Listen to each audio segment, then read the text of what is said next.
Body move করে মার্কারকে বোকা বানিয়ে প্রতিপক্ষের তিনজনকে স্রেফ দর্শক বানিয়ে পাস।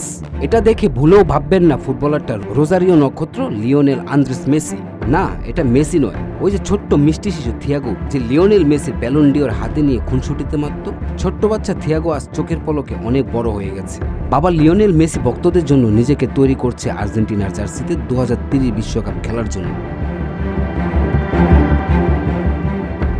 2030 সালে তখন থিয়াগোর বয়স হবে 17। প্রশ্ন হচ্ছে, সত্যি কি 2030 সালের দেশের জার্সিতে দেখা যাবে থিয়াগোকে? লিওনেল মেসি বিদায়ের অপেক্ষায়, কিন্তু শেষ হয়ে যাওয়া মানে নতুন শুরুর অপেক্ষা। কিন্তু সেই শুরুটা করবেন কে? কে লিওনেল মেসি আর্জেন্টিনার 10 নম্বর জার্সির ভার বহন করবেন? কে ভাসাবে মেসি ভক্তদের অসীম আনন্দে? এই প্রশ্নটাই যখন দানা বাঁধছে চারপাশে, তখন প্রশ্নের উত্তর হয়ে এসেছে ইন্টার মায়ামির অনূর্ধ্ব 14 দলের নাম্বার 10 থিয়াগো মেসি, যে কিনা মাত্র 13 বছর বয়সে কখনো জাদুকরি সব গোল করছেন, কখনো মধ্য মাঠে দাঁড়িয়ে বাবার মতোই জাদু করে বেশে ম্যাচের পার্থক্য করে দিচ্ছেন।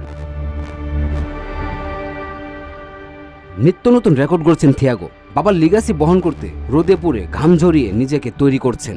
তার দিকে নজর আছে ফুটবল ক্লাব বার্সেলোনার। থিয়াগোর নিজেরও স্বপ্ন নিজের জন্মস্থান বার্সার হয়ে খেলার। আর যদি আগামী 3 বছরের মধ্যে লামিনের মতো বার্সার জার্সিতে অভিষেক করতে পারেন, তাহলে 2030 বিশ্বকাপে ডাক পেতে পারেন আর্জেন্টিনা জাতীয় দলে। যদিও বয়সটা খুবই কম, 2030 সালে বয়স হবে মাত্র 17। তাই যদি বয়স বিবেচনাতে শেষ পর্যন্ত বিশ্বকাপ খেলা না হয়, তাহলে নিঃসন্দেহে পরে বিশ্বকাপে দেখা যেতে পারে আর্জেন্টিনা জাতীয় দলে।